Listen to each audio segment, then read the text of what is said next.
Gordon McKernan, thanks for having us today. Glad to be here.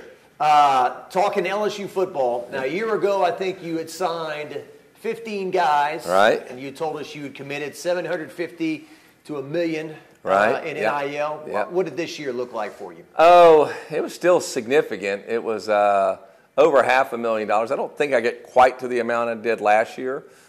Different economic and kind of market factors and the players that we were trying to reach agreements with. Sometimes you can't make a deal with certain players, and that's just part of the marketplace. Has it become more difficult to sign people, more agents involved, and yeah, so forth? For sure. More agents, more family. There's always someone in the background, a distant relative who's speaking for them. They've got brand managers to some of them. So, yeah, it's a little more complex. You'd always told us it makes sense, right? I mean, you're not going to put money up for something that's not going to be a mutual benefit them and benefit you. I think people still look at you like you're supposed to help LSU win football games. Yeah, that's true to some extent, I think. And, there's definitely a love and a passion involved anytime you're in the NIL space, especially for a home school like myself. I do love LSU and love to help it. But at the same time, I believe it provides a benefit to my company.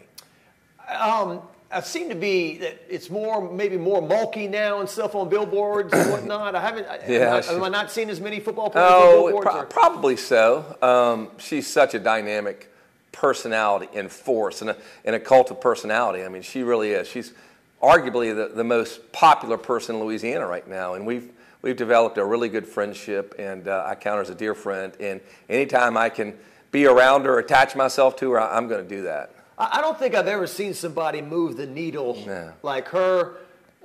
Men, women, old, young, people who don't like her watch her and what she's up to. It's fascinating. Yeah, she has star power, that it factor. I mean, every once in a while, generational talents, whether it's in politics or in sports or business, they just kind of rise to the top. And she's done that. She has that force of personality.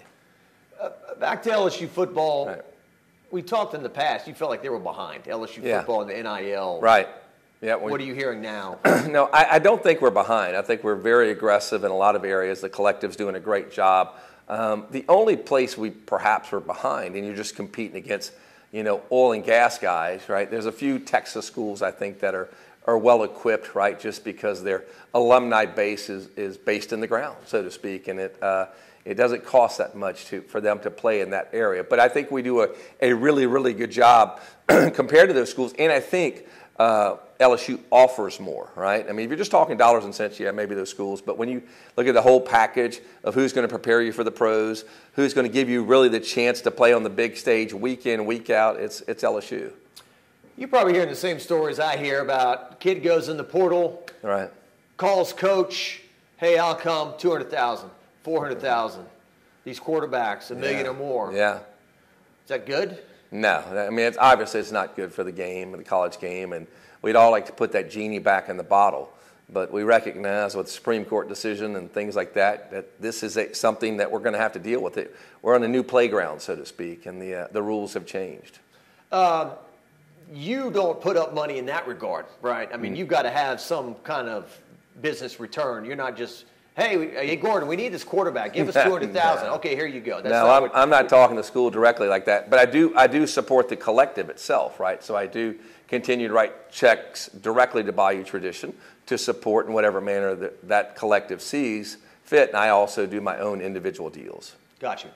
The collective, I kind of wonder about that because I'll be covering the games and I see the ad for it, and I'm thinking about the guy sitting there. He's like, I've already paid for my tickets. I got the parking. I'm sitting here. I got to fight traffic, all this stuff, and you want more money out of me? I mean, is that a kind of hard thing to do? It is. But I mean, we look at the world we're living in now, right? Everything costs a little bit more than it used to. Any experience, you go to the movie theater. What's a ticket cost now? And a thing of popcorn this big is like $9.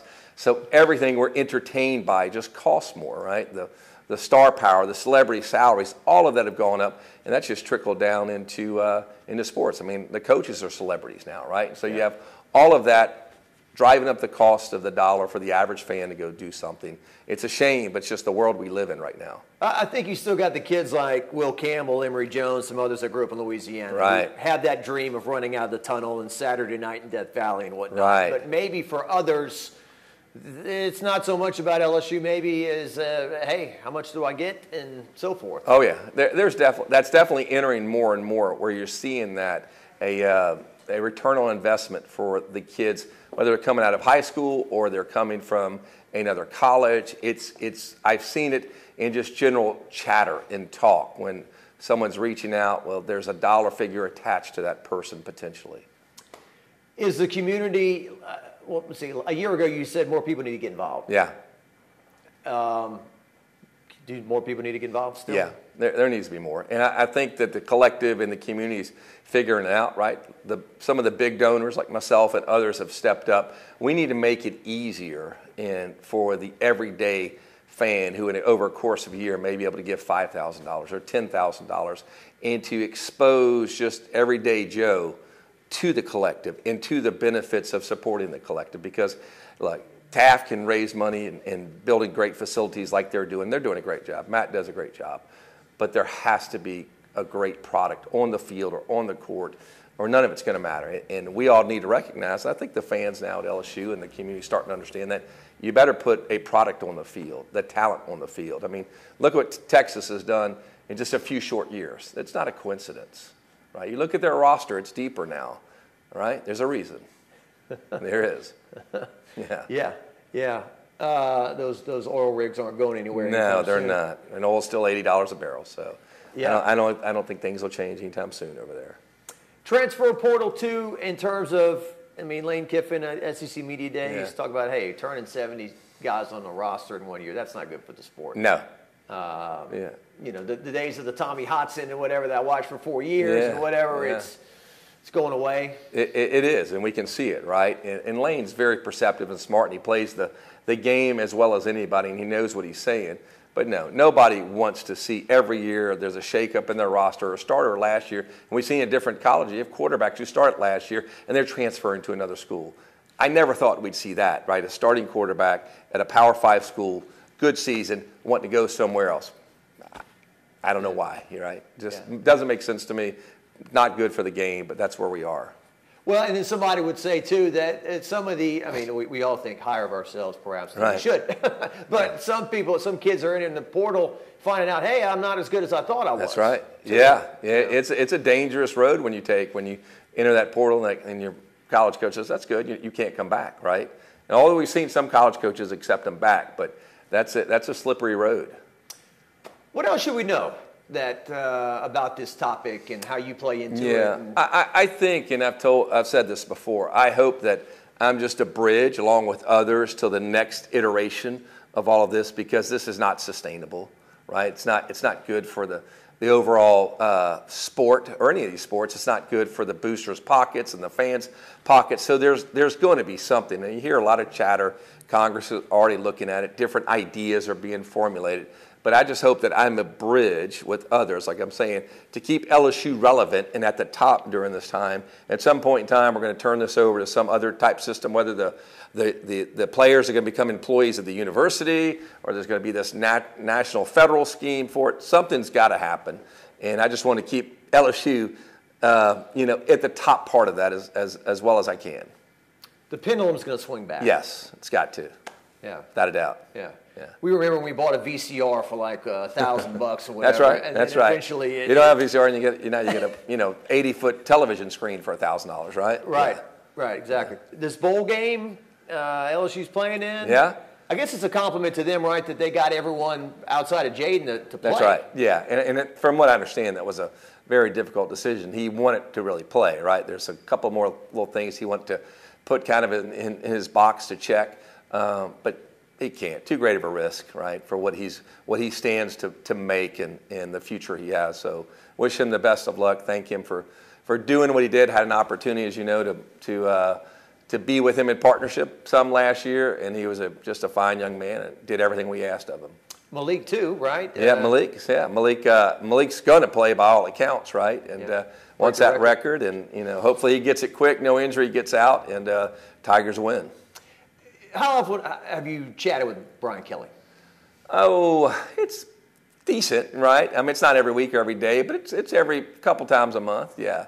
He was kind enough to have a few of us over for dinner, and it was good to get to know him away from everything and just talk and have a good night of fellowship and just as men talking about everything, whether it's politics and sports. And he's been very kind, and he too has seen, and he is much more willing, and he's participating in helping to raise the awareness of the collective, right, and being involved. So he understands the game has changed just in the 2 years I've been around him. He understands his role has changed, and I got to commend him on what he's doing.